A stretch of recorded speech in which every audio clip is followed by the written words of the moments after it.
Bonjour et bienvenue sur Mape. L'objectif de cette vidéo est de savoir utiliser les passerelles. Les passerelles permettent de créer un pont entre le fichier local de notre jeu de données et le jeu de données sur Power BI Service.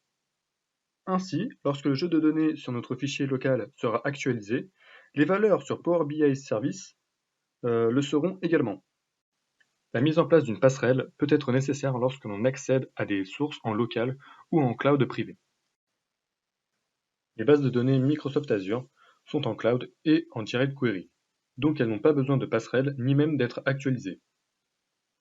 Les sources de données OneDrive et SharePoint n'ont également pas besoin de passerelle, car elles sont sous l'environnement Microsoft et donc un lien est entretenu entre SharePoint et Power BI Service. Passons maintenant à la pratique. Pour cette vidéo, je vais publier sur Power BI Service ce rapport qui se nomme Tesla Test. J'ai utilisé comme jeu de données un fichier XLSX sur les données historiques dans l'entreprise Tesla. J'appuie donc sur Publier et je le mets dans l'espace de travail Allergan. On voit donc sur l'espace de travail le rapport ainsi que le jeu de données Tesla Test. Ensuite, on doit télécharger les passerelles. On doit tout simplement taper sur la barre de recherche Google Passerelle Power BI et on clique sur le premier lien. Le mode standard permet à plusieurs utilisateurs de se connecter à plusieurs sources de données locales. Cette passerelle est bien adaptée aux scénarios complexes avec plusieurs personnes accédant à plusieurs sources de données. Tandis que le mode personnel permet de se connecter à une source de données et de ne pas partager avec d'autres utilisateurs. Ce mode est idéal pour les scénarios où vous êtes la seule personne à créer des rapports. Pour notre exemple, le mode standard suffira.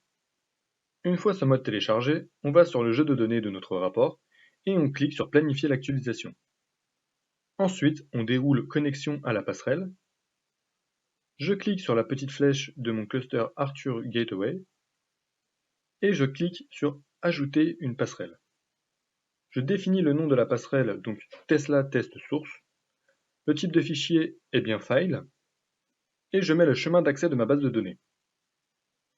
Enfin, je mets les identifiants Windows de mon ordinateur et j'appuie sur Ajouter. Pour terminer, toujours dans Connexion à la passerelle, je mets la passerelle que je viens de configurer, Tesla Test Source. Grâce à la passerelle, je peux actualiser le jeu de données.